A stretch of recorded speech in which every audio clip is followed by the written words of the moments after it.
Hello everyone, hope you're alright. In today's video, I'm going to show you what I have been doing in my garden this week. So mainly I focused on cleaning up this raised bed and I sowed some cool weather crops, so I direct seeded them in this raised bed. And here you can see I have got turnips growing in this corner which I planted in fall. Some of them are ready to harvest and some didn't make it because I sowed them quite thick and then I didn't have time to thin them.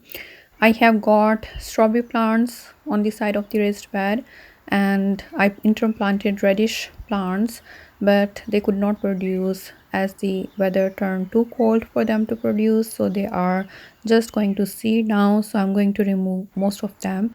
I made leave one radish plant and one tiny plant for collecting seeds and also dumped my kitchen waste in this raised bed in the hope that it will decompose.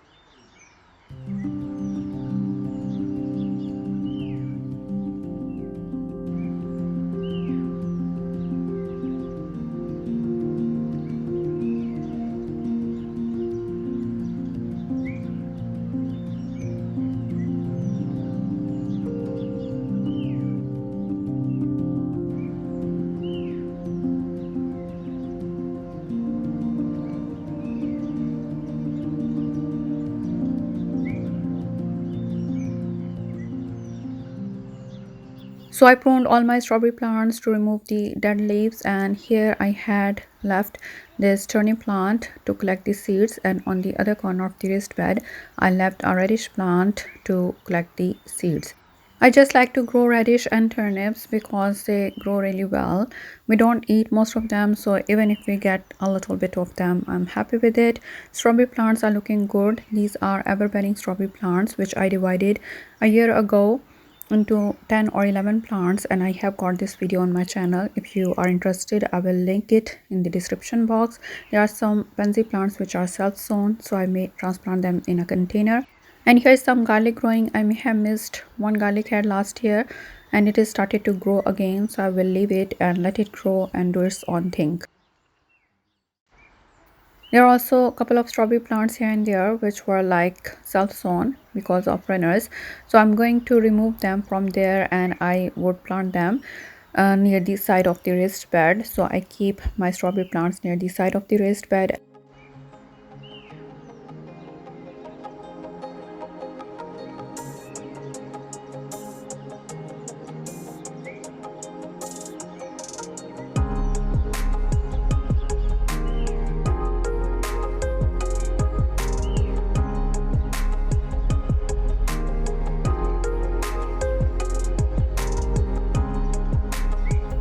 The soil level in this raised bed has gone really down during last couple of years, so I put a bucket full of fresh compost on top of the surface.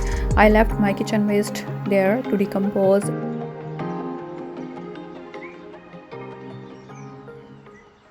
So raised bed is looking really nice and fresh. The fresh compost makes all the difference. It feels like really springy. It smells really nice and it's totally worth doing all this effort to clean up this raised bed. So now I'm going to plant the strawberry plants which I removed from middle of the raised bed to this side. Strawberry plants should be planted like above the ground level, so their crown should be above the ground level from where all the growth comes. If you plant them too deep, they may rot. I put the fresh compost now, so some of my strawberry plants are deep down. I don't want to remove them and plant them again because they have rooted quite well in here, so I may try to remove the compost from the ground so they don't get rotted. I think they are established. They are 2-year-old plants, so they should do well. I'm really happy with all the work I have done today, and now I have plenty of space for starting my cool weather crops. I'm going to sow my pea plants on the other side of the raised bed. I spotted a ladybug here on strawberry plant which is looking really beautiful, and I will divide the raised bed space in 3 parts and sow my beetroot, carrots and lettuce in here. Here I have got pea netting spot frame which I'm going to build between these two raised beds so I can spot my pea plants on them. In the other raised bed I have got my garlic plants. Some of them sprouted quite early and some are still sprouting, so they are all at different stages. Some of them are soft neck and some are hard neck. They are growing well. Here in this wooden lattice raised bed I have got June bearing strawberry plants which I have pruned already, so I'm going to refresh these raised beds as well. I have built my frame and it's looking good, and you can see it's quite high, and pea plants which I have got grow up to 1 to 2 meters, so they should be all right. After pea plants I can grow my cucumbers here. So this is the sunny part of the garden and I hope the plants will like it. Here is my today's harvest of turnips which I harvested when I was cleaning the raised bed. There aren't a lot of them, but I'm happy with my harvest and at least I have got something to munch on. These are all the seeds which I'm going to start this week. So you can see I have got pea, which is pea onward, carrots, two varieties of carrots, early nantes, and there's another one which is quite old seeds. I can't pronounce the name properly. And I have lettuce and spring onion seeds and sweet pea seeds which I collected myself a year ago, and beetroot seeds. Sowing pea seeds is really easy and you can also involve your children with you because the pea seeds are big and germinate really well, so it's a good activity for them. Here I'm going to dig 1 to 2 inch deep trench between the spotting frame, and I will line up my pea seeds in it and then I cover with plenty of compost. Last year I had some birds digging up and eating my pea seeds, so if it happens again this year I may have to start some of them in greenhouse in seed modules.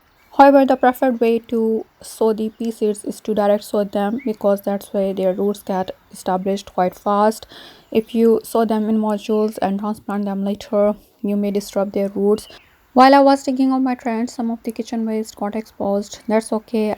I may remove it and put it in my compost bin or put more compost on top of them so they get covered after I.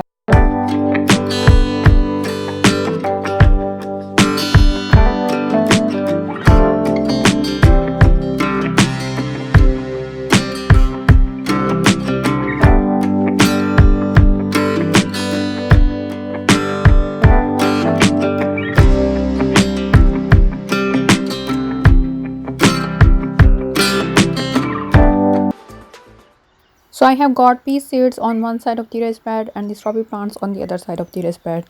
Now I'm going to divide the middle part of the raised bed in 3 parts.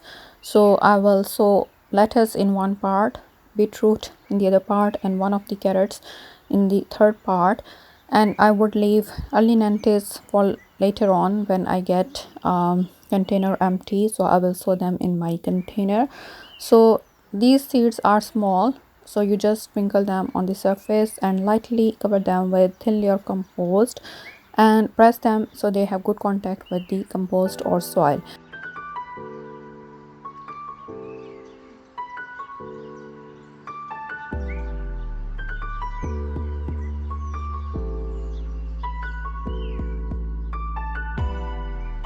I sowed all these seeds quite thick. Once they germinate, I will thin them so they have room to grow.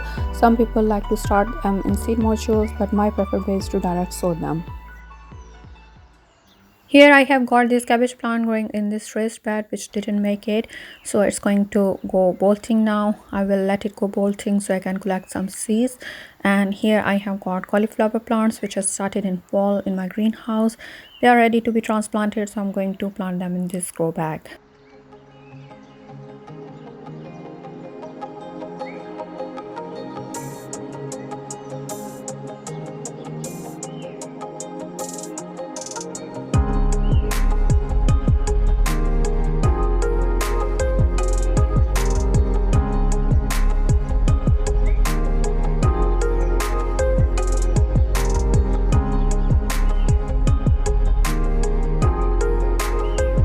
I have refreshed all my raised beds with fresh compost. It's looking really beautiful and the crops looking healthy, and I'm quite happy with all the work I have done today. In this wooden lattice raised bed, I'm going to sow my sweet pea seeds, which I collected myself a year ago. I also grew them last year in this pot and they look really beautiful against this wooden lattice raised bed.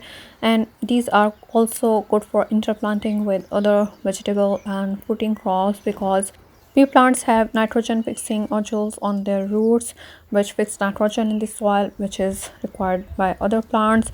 And these plants also deter many pests and invite many beneficial insects and pollinators in the garden, which is good for vegetable and food crops.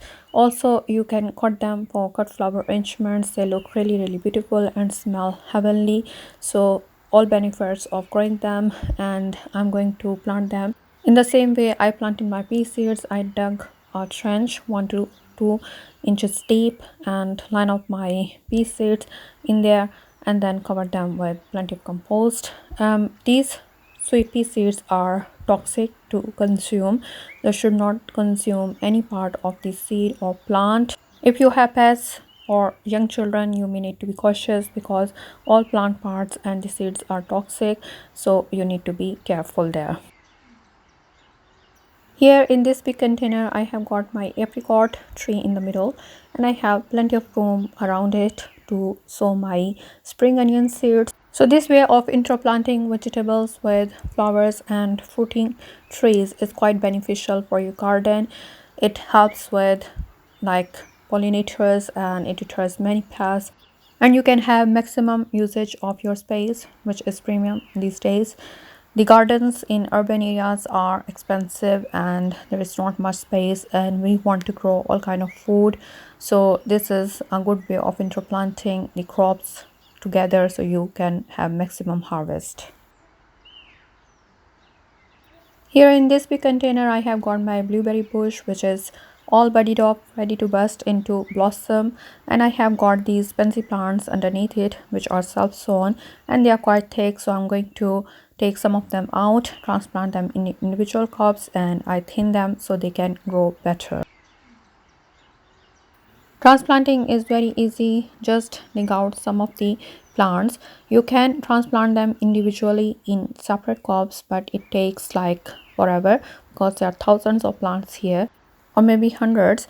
But I'm going to dig a bunch full of plants together and then I'm going to transplant in one cup together, and I have filled the cup halfway with compost and I'm going to put my plants on top of them and then fill around them with more compost, and then I give them a tap and shake so they settle well in their new home. This way I can have more plants in one cup and this will give more heavy thick look when they grow up. One plant is like very thin and small, so I prefer this way. If you want, you can do each individual plant in each cup and it will take a lot more time and resources. My preferred way is to just take a bunch full of plants and put them in one cup, and this works for me.